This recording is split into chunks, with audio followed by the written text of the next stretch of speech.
você que está nos assistindo. Estamos iniciando mais uma aula do nosso curso. Estamos falando no ciclo 3, né? Sobre o louvor, ele ser uma arma para a guerra espiritual. E hoje, na aula 9, dando continuidade a esse ciclo, a esse tema, nós vamos falar na aula 9 sobre o grito na guerra. O grito na guerra vai ser a nossa parte A. Então, a gente vai ver aqui, mediante a esse tema, que o brado de louvor, ele foi útil para trazer vitória em muitas histórias bíblicas, né? A gente pode citar vários exemplos aqui, mas hoje vamos pegar somente 2 exemplos para que você, né, tenha um entendimento sobre esse tema. Bom, o primeiro exemplo, a gente vai falar sobre o povo que usou um grito de louvor para conquistar a cidade de Jericó, né? Uma história muito conhecida quando Israel ele estava conquistando a terra prometida, né? E essa história, né? Ela cita que durante 6 dias eles marcharam ao redor da cidade, caminhando por toda a circunferência da cidade em todas as manhãs. No 7º dia, eles levantaram cedo para marchar 7 vezes em volta da cidade. Eis o plano de batalha que Deus deu a Josué. Depois de marchar em volta da cidade pela 7ª vez, as trombetas seriam ouvidas e então o povo iria levantar um grito. E o que aconteceu? Josué capítulo 6, versículo 20, né? Ele cita que depois da 7ª volta, depois que, né, as trombetas soaram e o povo gritou, as muralhas elas foram ao chão, né? E mediante a isso, será que o grito ele atingiu a frequência ressonante das muralhas de Jericó e causou a queda das muralhas? Né? Muitas pessoas incrédulas, né? Elas querem buscar explicações científicas para aquilo. Não foi Deus, né? Várias pessoas gritaram e a frequência lá daquele som, né? Que tem pessoas, se você for ver, tem vídeos que pessoas quebram copos, quebram vidro, coisa assim, através do grito, né? E acham que como foi muitas pessoas gritando com instrumentos, eles atingiram uma frequência que quebrou aquilo, né? Mas óbvio que não, né? Deus ele agiu em favor daquele povo. Jesus e os seus anjos estavam presentes lutando por Israel.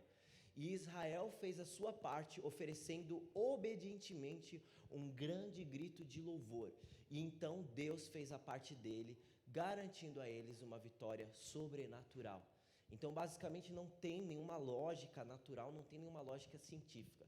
Foi exatamente eles fazendo o posicionamento, eles obedecendo a direção de Deus, e através daquele posicionamento de obediência e em fé, né, Deus ele agiu em favor deles de uma forma sobrenatural.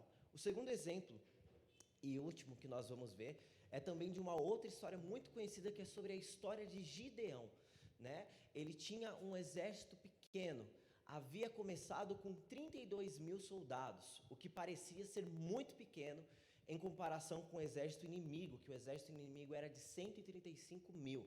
Contudo, para Deus, aquele exército de Gideão era muito grande.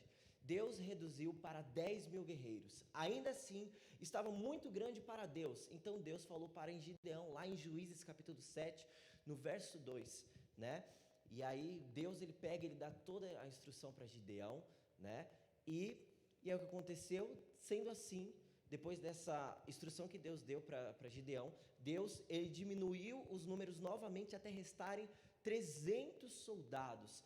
E Gideão ele foi enfrentar todo o exército midianita com 300 homens. Então, para você ver que a lógica de Deus, né, a expectativa de Deus, a visão de Deus, ela é muito diferente da nossa perspectiva, né? Porque 32.000 soldados já era muito pequeno em comparação a 135.000. Mas se eles lutassem e Deus agisse em favor deles, e mesmo assim eles vencessem, teria uma lógica, 35.000 soldados, querendo ou não, é uma boa quantidade, e foram soldados experientes e tudo mais, então, né, não teria aquela lógica, não conseguiria ver 100% Deus naquilo. Então Deus ele foi diminuindo, e está realmente a quantidade que Deus ele realmente quisesse, que 300 pessoas, mas fossem 300 pessoas obedientes e fiéis à voz de Deus, né? Então, Deus ele deu uma estratégia para a batalha. Seus 300 homens deveriam cercar o campo dos midianitas. Ao sinal de Gideão, eles iriam tocar as trombetas, quebrar os jarros que escondiam suas tochas e então iriam gritar. Lá em Juízes, capítulo 7, verso 20, né, ele fala toda a estratégia, todo o direcionamento que Deus ele queria para aquele povo. E o que aconteceu em resposta daquele grito? O Senhor, ele lutou por Israel. Ele fez com que os soldados do exército midianita se voltassem uns contra os outros e se matassem. Naquele dia, Israel desfrutou de uma vitória poderosa, porque obedientemente eles ergueram um grito de louvor no tempo e na forma específica por Deus.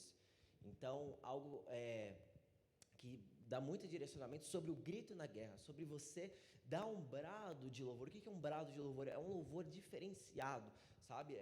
Por exemplo, eles têm aquela, vamos supor, você pega em filmes, né, que tem aquelas lutas de guerra. Alguns exércitos eles vão cantando, né, a música de guerra dele, e na hora que eles vão contra o inimigo, na hora que eles vão correr contra o inimigo mesmo para iniciar a luta, eles dão aquele brado, eles começam a gritar. E o grito na guerra seria esse brado, sabe? Como você estivesse entrando diretamente na sua guerra espiritual e você dá esse brado. Só que uma coisa que a gente vê que não é no seu tempo, não é da sua forma.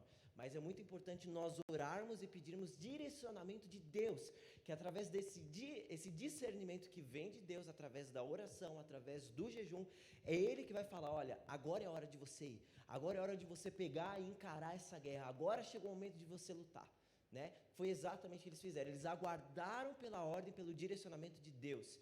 Então, hoje, Deus ele quer mostrar como usar o grito de louvor como uma arma espiritual.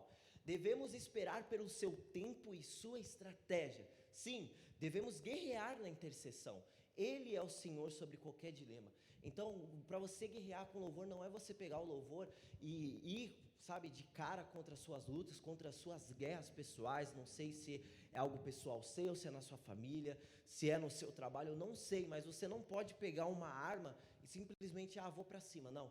Você tem que ter uma estratégia, você tem que ter um direcionamento, e para isso é Deus que vai te dar esse direcionamento.